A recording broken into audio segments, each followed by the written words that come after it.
Hello friend, welcome back to my YouTube channel Subrata Dutta shadow of village blog. চলো, আজ আমি পরিদর্শন করব দক্ষিণেশ্বর মা ভবতারিণী মন্দির ও বেলুর মঠ শ্রী ঠাকুর রামকৃষ্ণ দেবের মন্দির। চলো শুরু থেকে শেষ পর্যন্ত দেখি।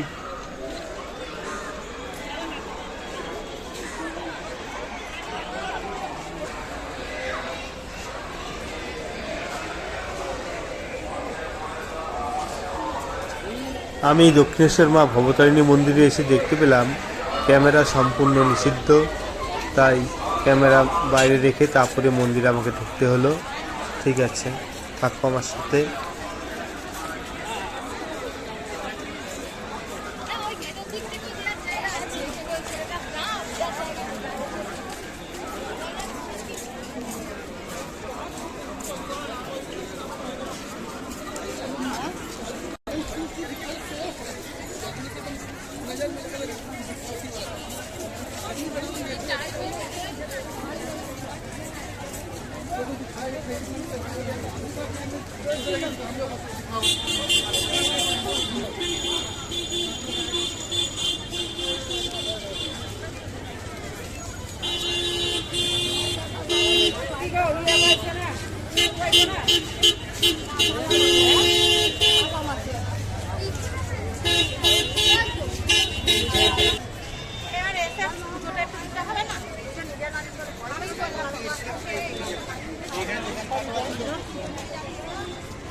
ঘুরতে ঘুরতে চলে এলাম মা ভবতারিণী ফেরিঘাটে।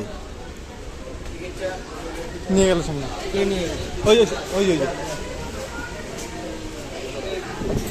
আমরা লঞ্চে করে বেলুর মঠ যাব। আমাদের লঞ্চের টিকিট কাটা হয়ে গেছে, ভাই টিকিট কেটেছে।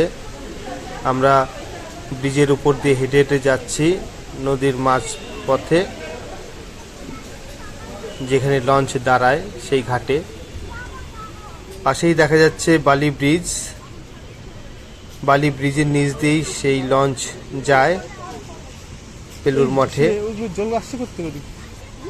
আমরা দাঁড়িয়ে আছি ঠিক নদীর মধ্যবর্তী স্থানে, ব্রিজের উপর। এটা গঙ্গা নদী।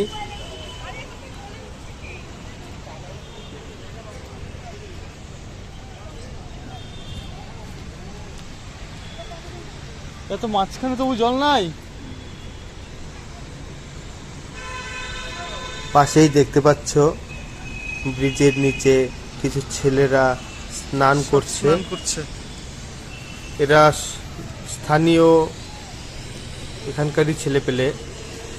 ওরা বোঝা যাচ্ছে নদীতে ডুব দিয়ে কিছু একটা তুলছে। তারপরে বুঝতে পেলাম তাদের হাতে একটা চুম্বুক রয়েছে, তারা চুম্বুক দিয়ে পয়সা তুলছে নদী থেকে। ফেরিঘাটের ব্রিজটা অনেক বড়, তাই হেঁটে অনেকটা দূর যেতে হচ্ছে আমাদের। ওই দূরে দেখা যাচ্ছে কিছু লোক দাঁড়িয়ে আছে, সেখানেই যাব আমরা লঞ্চ ধরার জন্যে। ব্রিজের কাজ চলছে, বালি ব্রিজের কাজ চলছে।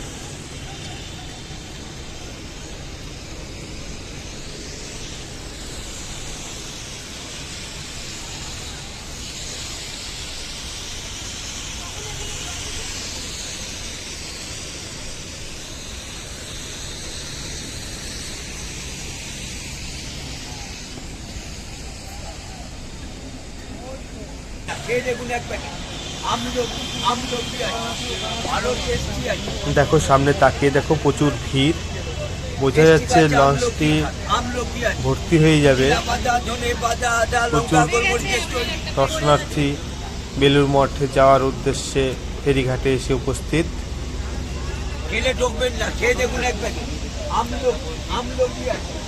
আমরা ঘাটে পৌঁছানো মাত্রই একটা লঞ্চ ছেড়ে গেল বেলুর মঠের উদ্দেশ্যে।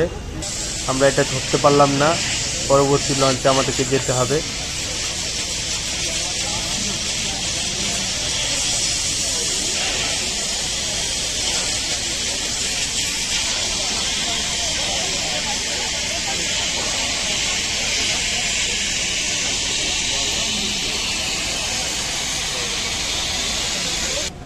সামনে থেকে দেখতে পাচ্ছি কিছু ছেলে পেলে জলে ঘুরে বেড়াচ্ছে। তারা জলের মধ্যে পয়সা সংগ্রহ করছে চুমুক দিয়ে এবং ডুব দিয়ে কিছু তোলার চেষ্টা করছে। অনেকে গঙ্গার উদ্দেশ্যে কিছু পয়সা দিয়ে থাকে, সেগুলোই তারা সংগ্রহ করে জলে ডুব দিয়ে তোলে।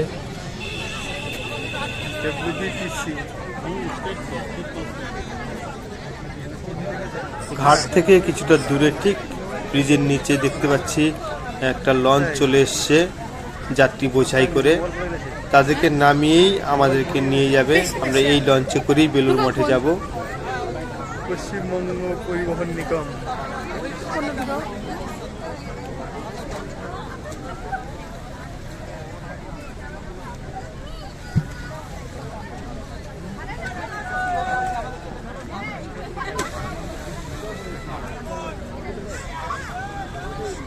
ভোলা হয়ে গেল জল, কেমন ভাবে জাম করছে। করবে না,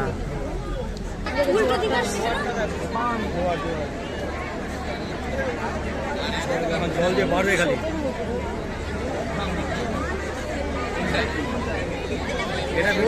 ওই দেখো জোয়ার আসছে, জলের স্পিড কি দেখো।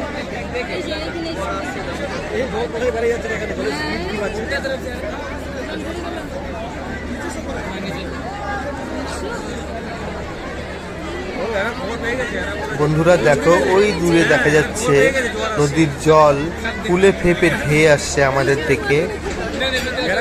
এই স্নান করছিল যারা, তারা বুঝতে পেরে গেছে অলরেডি যে জোয়ার এসছে, সেই জন্য তারা জল থেকে উঠে গেছে উপরে।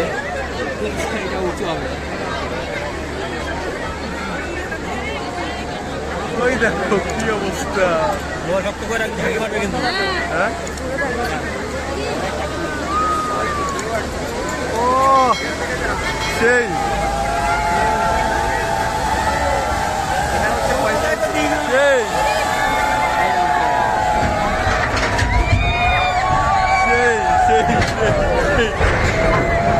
স্রোত এসে সেই ধাক্কা দিল বৃষ্টিতে। আমরা ব্রিজে দাঁড়িয়েছিলাম, সবাই একসঙ্গে কেঁপে উঠলাম ব্রিজের উপরে।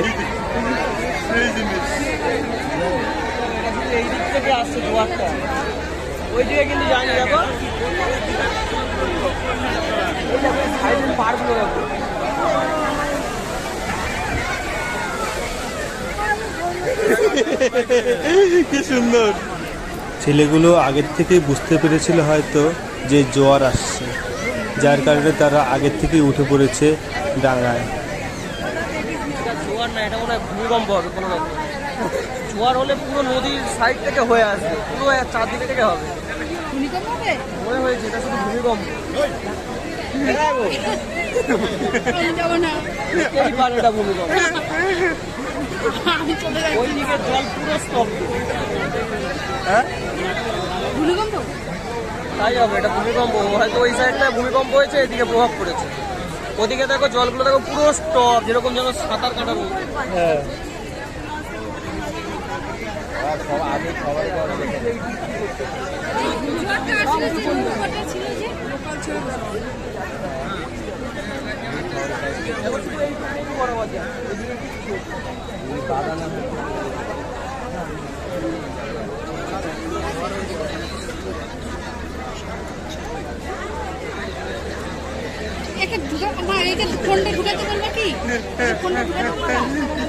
মাঝখানে ফুল দেখানো উঠবে।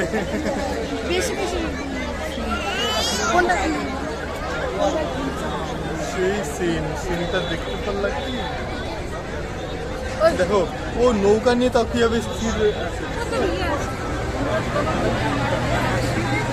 আমরা অলরেডি লঞ্চে উঠে গেছি, লঞ্চে করে যাচ্ছি বেলুড় মঠ।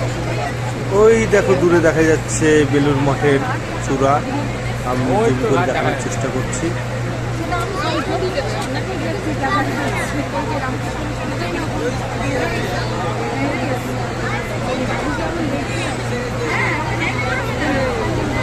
আমাদের লঞ্চ থেকে দেখতে পাচ্ছি দূরে আরেকটি লঞ্চ, সেটি বেলুড় মঠ থেকে ছেড়ে গেল মা ভবতারিণী ফেরিঘাটে।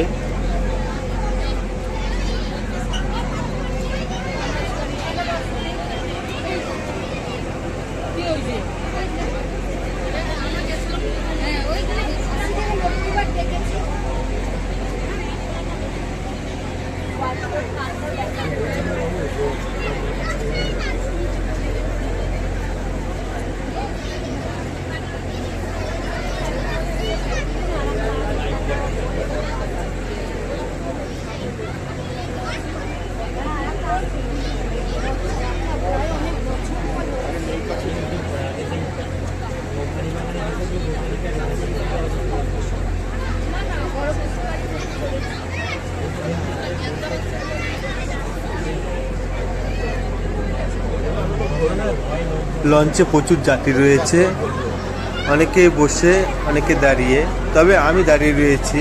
দাঁড়িয়ে লঞ্চে করে যাওয়াটা মজাটাই আলাদা।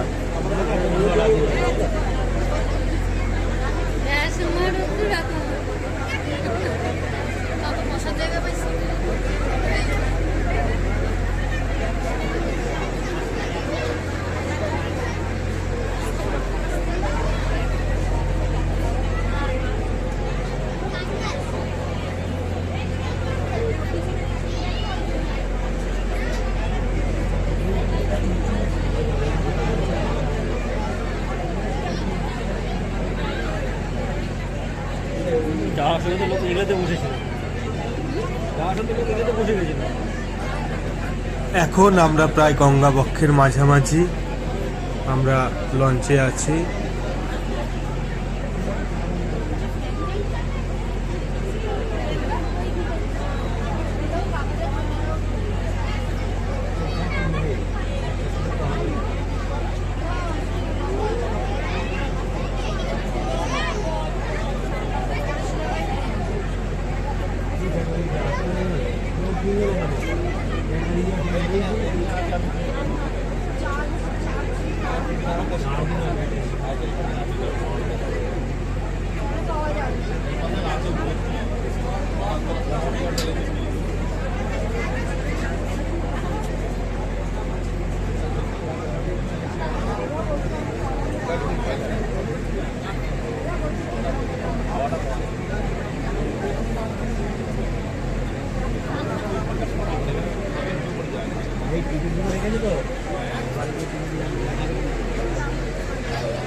আমরা বেলুড় মঠে অলরেডি পৌঁছে গেছি।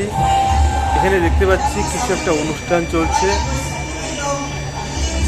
কিছু ছেলে পেলে আদিবাসী নৃত্য করছে, আদিবাসী নাটক করছে।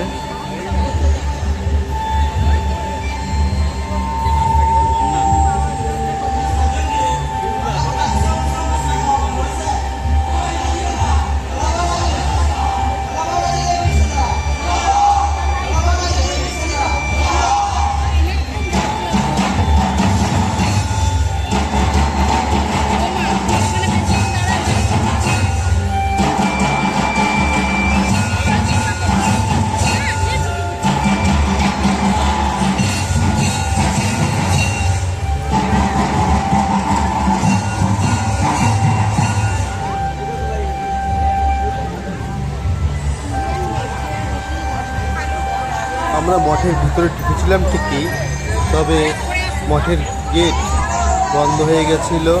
আমরা ভেতরে বসেছিলাম কিছুক্ষণ এবং দেওয়ালে লেখা দেখি ক্যামেরা সম্পূর্ণ নিষিদ্ধ, সেই জন্য আমি ভেতরে ক্যামেরা করতে পারিনি। আমরা মঠের ভিতরে বসে থেকে রামকৃষ্ণদেবকে দেখে তবেই বেরিয়েছি।